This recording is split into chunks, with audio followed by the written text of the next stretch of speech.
Hello everyone, मैं doctor Amit नायक अपने YouTube channel homeo concept में एक बार पुनः आपका स्वागत करता हूं और उम्मीद करता हूं कि इस निराशा भरे दौर में भी आप अपनी ज़िंदगी को एक रफ्तार देने की कोशिश कर रहे होंगे। और जैसा कि पिछली बार मैंने आपसे कमिटमेंट किया था कि हर हफ्ते स्वास्थ्य संबंधी एक वीडियो यूट्यूब पे अपलोड करूंगा, तो उसी क्रम को जारी रखते हुए दोस्तों आज मैं बात करना चाहूँगा जापानीज़ इंसेफ्लाइटिस के बारे में। दोस्तों, जैसा कि इसमें वर्ड यूज़ हो रहा है जापान, तो आप इजीली अंडरस्टैंड कर सकते हैं कि इस वायरस की शुरुआत जापान से हुई थी। अगर भारत की बात करूं तो भारत में इसका पहला केस सन 1955 में आया था और भारत सरकार ने इस वायरस से निपटने के लिए काफ़ी अच्छा कदम उठाया था। सन 2006 में भारत सरकार के द्वारा वैक्सीनेशन प्रोग्राम स्टार्ट किया गया था, जिसमें 11 संवेदनशील जिलों को शामिल करते हुए 86 जिलों को कवर किया गया था और इसमें कई स्टेट को इंक्लूड किया गया था, जैसे गोवा, महाराष्ट्र, कर्नाटका, तमिलनाडु, आंध्र प्रदेश, केरला, असम, वेस्ट बंगाल, बिहार, उत्तर प्रदेश एवं झारखंड के जिलों को शामिल किया गया था। अब दोस्तों बात करते हैं कि क्लिनिकल फीचर के अकॉर्डिंगली हम इस बीमारी को, इस वायरस को किस तरीके से आइडेंटिफाई कर सकते हैं। तो दोस्तों, इस बीमारी को 3 फेज़ में डिवाइड किया गया। पहली फेज़ जिसका नाम है प्रोड्रोमल फेज़, दूसरी फेज़ होती है सीवियर इंसेफ्लाइटिक फेज़ एंड जो थर्ड फेज़ होती है वो रिकवरी फेज़ होती है। तो दोस्तों, पहली फेज़ की मैं बात करना चाहूँगा। जो पहली फेज़ प्रोड्रोमल फेज़ है वो 1 से 7 दिनों की होती है और इसमें सिम्टम जो आते हैं, चूँकि इस फेज़ में जो वायरस है, जो इन्फेक्शन है वो ब्रेन एवं स्पाइनल कॉर्ड में नहीं पहुँच पाता है। तो जो सिम्टम आते हैं वो सीवियर हेडेक, पेशेंट को अंदर से कपकपी लगती है, टेम्परेचर सीवियर होता है, इंक्रीज़ काफ़ी कर जाता है, नोज़िया, वोमिटिंग, वर्टाइगो के सिम्टम्स देखने को मिलते हैं, वज़न कम होने लगता है और जो एक्टिविटी है वो डिमिनिश होने लगती है। अब मैं बात करना चाहूँगा सेकेंड फेज़ की, जिसका नाम है सीवियर इंसेफ्लाइटिक फेज़।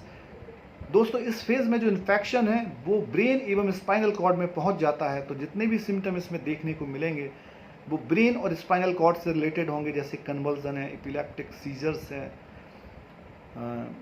आपका स्टूपर है, डिप्रेशन है, मैनिक डिप्रेशन है, मीनिया है, डिलीरियस कंडीशन है, एक्टिविटी डिमिनिश होगी, कंसंट्रेशन में कमी देखने को मिलेगी, जो थिंकिंग प्रोसेस है वो भी कम हो जाएगी, मेमोरी बहुत वीक होने लगती है और साथ में इस स्टेज में पैरालिसिस के सिम्टम्स भी देखने को मिल सकते हैं और पेशेंट कोमा में भी जा सकता है।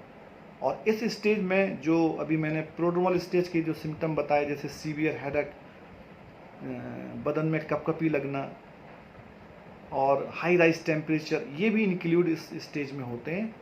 तो इसमें इन तरीके के सिम्टम्स को और साइन को समझ के आप अंडरस्टैंड कर सकते हैं कि यह अभी जो जापानीज इंसेफ्लाइटिस का जो फेज़ है वो सीवियर इंसेफ्लाइटिक फेज़ है। अब बात करना चाहूँगा थर्ड फेज़, जिसका नाम है रिकवरी फेज़। दोस्तों, यह फेज़ 3 से 7 सप्ताह का होता है और एक बात मैं आपको क्लियर करना चाहता हूं कि अगर कोई बच्चा, ख़ास तौर पे आपको पता होना चाहिए कि जापानीज इंसेफ्लाइटिस ज़्यादातर बच्चों में होता है और अगर कोई बच्चा इससे संक्रमित हो जाए तो मैं आपको एक चीज़ बताना चाहूँगा। एक डेटा एनालिसिस हुआ था जिसमें एक पाया गया था कि 250 जो व्यक्ति होंगे उसमें केवल एक व्यक्ति सीवियर इंसेफ्लाइटिक फेज़ का होता, 249 जो होते हैं वो माइल्ड होते हैं, एसिम्प्टोमेटिक होते हैं। और जो सीवियर इंसेफ्लाइटिस में जितने पेशेंट, अगर 3 पेशेंट आते हैं तो उसमें से एक व्यक्ति की मृत्यु हो जाती है। तो रिकवरी स्टेज में रिकवरी के साथ साथ एक चीज़ और भी देखी जाती है कि इसमें पेशेंट की पूरी तरह से जो रिकवरी, बहुत कम केस ऐसे हैं जिसमें देखने को मिलती है, क्योंकि एक बार अगर इसका संक्रमण हो गया तो कुछ ना कुछ इसमें सिम्टम्स लाइफ लॉन्ग देखे जाते हैं और देखने को मिलते हैं, जैसे कि मेमोरी वीक होने लगती है, एक्टिविटी डिमिनिश होती है, कंसंट्रेशन में कमी देखने को मिलती है, जो थिंकिंग प्रोसेस है वो प्रॉपरली नहीं होती है। तो इस तरीके के सिम्टम लाइफ और जो कॉन्शियसनेस में भी प्रॉब्लम देखने को मिलती है। तो इस प्रकार के सिम्टम्स लाइफ लॉन्ग पेशेंट में देखने को मिलते हैं संक्रमण होने के बावजूद भी। अब मैं बात करना चाहूँगा कि इस प्रकार की बीमारी जो है किस तरीके से, इसके क्या कारण होते हैं और किस तरीके से ये ह्यूमन में आ जाती है, उसके बारे में मैं आपसे बताना चाहूँगा। अब मैं बात करना चाहूँगा इसकी ईटियोलॉजी की और हम कह सकते हैं इसके कॉजेटिव ऑर्गेनिज्म की। तो दोस्तों, यह जो वायरस होता है वो क्यूलेक्स मच्छर के काटने से होता है, और जो इसमें वायरस होता है वो फ्लेवी वायरस होता है। और बहुत सारे लोग बोलते हैं कि यह कम्युनिकेट करता है एक व्यक्ति से दूसरे व्यक्ति में, तो ऐसा बिल्कुल भी सत्यता इसमें नहीं है। यह मच्छर अगर किसी पिग को या किसी बर्ड को काट लेता है, उसके काटने के बाद अगर किसी ह्यूमन को काट लेता है, तो इस वायरस का जो संक्रमण है वो ह्यूमन में आ जाता है। और इस वायरस के बारे में दो बातें ज़रूर कहना मैं चाहूँगा कि अगर कभी भी यह वायरस एपिडेमिक है किसी भी जगह पे, तो वहाँ से जाने से हमको बचना चाहिए। और जहाँ पे पानी का भराव होता है या बारिश का टाइम होता है और जहाँ पे इसका संक्रमण होता है और जहाँ पे मच्छर पनपने की संभावना ज़्यादा होती है, हमें उस जगह पे जाने से बचना चाहिए ताकि इस प्रकार का संक्रमण हमारी बॉडी में नहीं आ पाए। अब सवाल उठता है कि अगर इस एक बार इन्फेक्शन इसका हो गया तो किस तरीके से हम इसको आइडेंटिफाई कर सकते हैं, वो कौन कौन से टेस्ट हैं जिसके द्वारा हम इसका पता कर सकते हैं। तो सबसे पहला जो इम्पोर्टेंट इसका टेस्ट होता है वो सीटी स्कैन और एमआरआई होता है, जिसके द्वारा जितनी भी ब्रेन और स्पाइनल कॉर्ड में चेंजेस हो रहे हैं, चाहे वो इन्फ्लामेटरी चेंजेस हों, चाहे वो स्वेलिंग से रिलेटेड हों, वो चेंजेस सीटी एमआरआई में आइडेंटिफाई हो जाएंगे। दूसरा इसका जो टेस्ट होता है वो इम्यूनोफ्लोरेंस टेस्ट होता है, जिसके द्वारा मानव एंटीबॉडी का पता किया जा सकता है। जो थर्ड इसमें टेस्ट होता है वो स्पाइनल टैप या स्पाइनल पंक्चर के द्वारा जो सीएसएफ फ्लूइड होता है उसको निकाल के उसका एनालिसिस किया जाता है। और चौथा में आपको सबसे इम्पॉर्टेंट है, आप साइन और सिम्टम्स के अकॉर्डिंगली भी इसकी डायग्नोसिस बना सकते हैं। तो इस तरीके से इस वायरस को आइडेंटिफाई किया जा सकता है। अब बात करते हैं कि प्रिवेंटिव मीजर हमें क्या क्या अपनाने चाहिए, इस वायरस को कैसे आप प्रिवेंट कर सकते हैं।